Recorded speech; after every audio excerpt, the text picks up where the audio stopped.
Thank you for tuning in to Boulevard 40, home of the Bible reading party.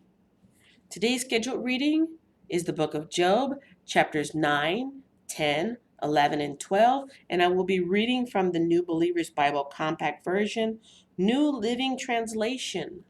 A link to this Bible and other helpful items are found in the description box. Chapter 9, Job's third speech, a response to Bildad. Then Job spoke again. Yes, I know all this is true in principle, but how can a person be declared innocent in God's sight? If someone wanted to take God to court, would it be possible to answer him even once in 1,000 times? For God is so wise and so mighty, who has ever challenged him successfully?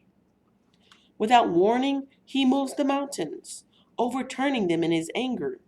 He shakes the earth from its place, and its foundations tremble. If he commands it, the sun won't rise, and the stars won't shine. He alone has spread out the heavens, and marches on the waves of the sea. He made all the stars, the Bear and the Orion, the Pleiades, and the constellations of the southern sky. He does great things too marvelous to understand. He performs countless miracles. Yet when he comes near, I cannot see him. When he moves by, I do not see him go. If he snatches someone in death, who can stop him? Who dares to ask, "What are you doing?" And God does not restrain his anger. Even the monsters of the sea are crushed beneath his feet. So who am I, that I should try to answer God or even reason with him? Even if I were right, I would have no defense. I could only plead for mercy. And even if I summoned him and he responded, I'm not sure he would listen to me, for he attacks me with a storm and repeatedly wounds me without cause. He will not let me catch my breath, but fills me instead with bitter sorrows. If it's a question of strength, he's the strong one. If it's a matter of justice, who dares to summon him to court? Though I am innocent, my own mouth would pronounce me guilty. Though I am blameless, it would prove me wicked. I am innocent, but it makes no difference to me. I despise my life. Innocent or wicked, it is all the same to God. That's why I say, he destroys both the blameless and the wicked. When a plague sweeps through, he laughs at the death of the innocent. The whole earth is in the hands of the wicked, and God blinds the eyes of the judges. If he's not the one who does it, who is? My life passes more swiftly than a runner. It flees away without a glimpse of happiness. It disappears like a swift papyrus boat, like an eagle swooping down on its prey. If I decided to forget my complaints, to put away my sad face and be cheerful, I would still dread all the pain. For I know you will not find me innocent, O God. Whatever happens, I will be found guilty. So what's the use of trying?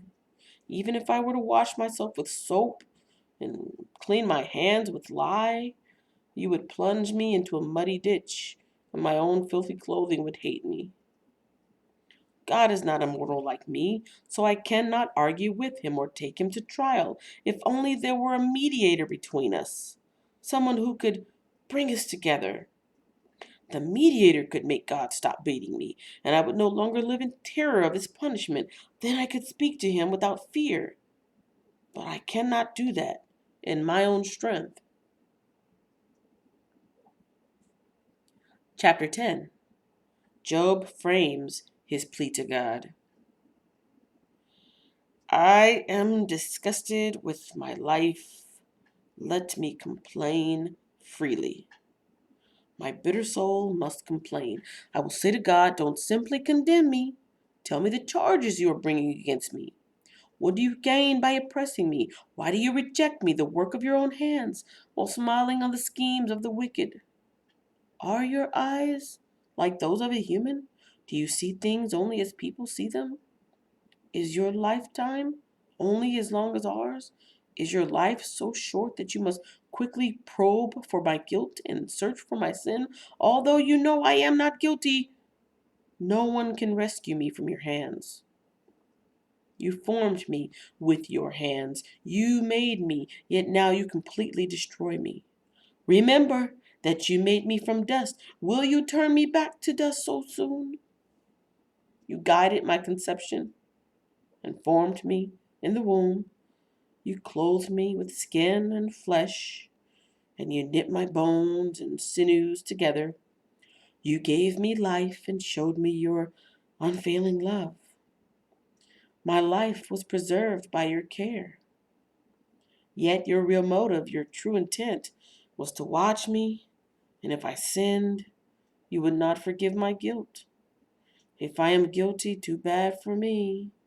And even if I am innocent, I can't hold my head high because I'm filled with shame and misery.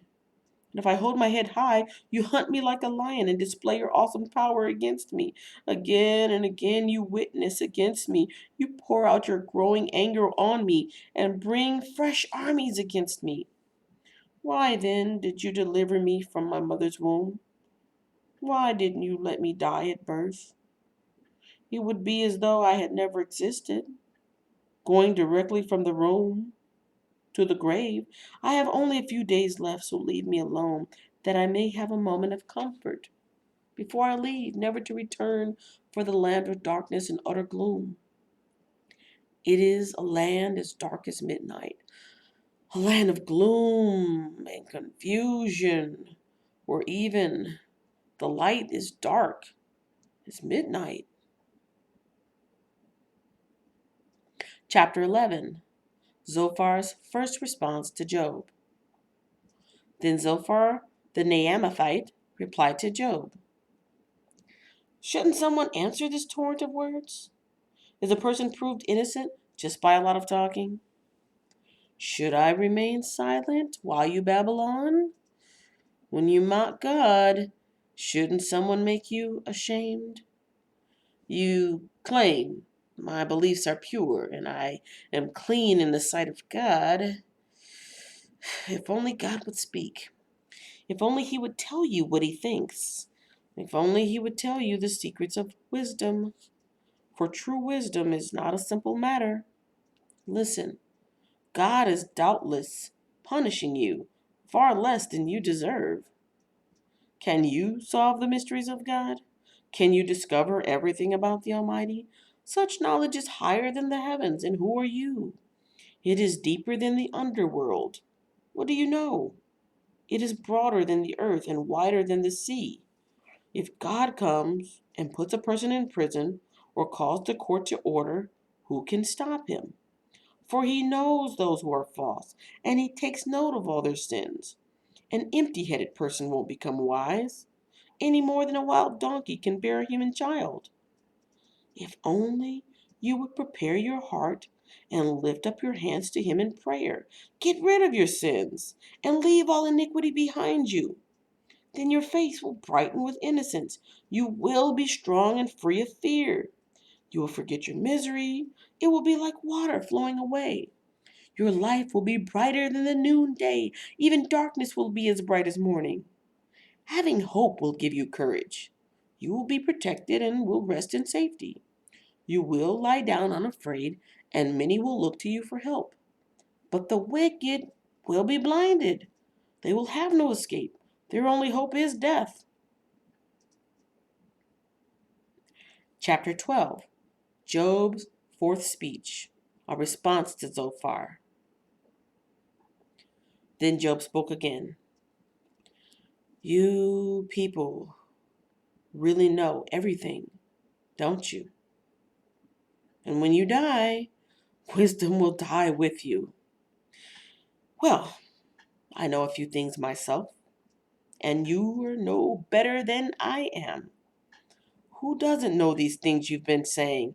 Yet my friends laugh at me, for I call on God and expect an answer. I am just a blameless man, yet they laugh at me. People who are at ease mock those in trouble. They give a push to people who are stumbling. But robbers are left in peace, and those who provoke God live in safety, though God keeps them in his power.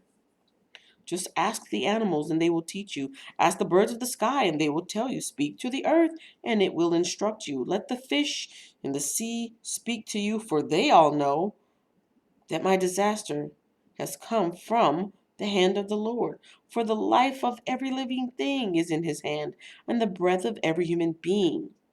The ear tests the words it hears, just as the mouth distinguishes between foods. Wisdom belongs to the aged and understanding to the old, but true wisdom and power are found in God. Counsel and understanding are his. What he destroys cannot be rebuilt. When he puts someone in prison, there is no escape. If he holds back the rain, the earth becomes a desert. If he releases the waters, they flood the earth. Yes, strength and wisdom are his. Deceivers and deceived are both in his power. He leads counselors away, stripped of good judgment. Wise judges become fools. He removes the royal robes of kings. They are led away with ropes around their waist. He leads priests away, stripped of status. He overthrows those with long years in power. He silences the trusted advisor and removes the insight of the elders. He pours disgrace upon princes and disarms the strong. He uncovers mysteries hidden in darkness. He brings light to the deepest gloom. He builds up nations and he destroys them. He expands nations and he abandons them. He strips kings of understanding and leaves them wandering in a pathless wasteland. They grope in the darkness without a light. He makes them stagger like drunkards. This has been today's reading of the book of Job, chapters 9 through 12. Make sure you check the description for helpful links and other information. And I'll see you in the next Bible reading party. Thanks for listening.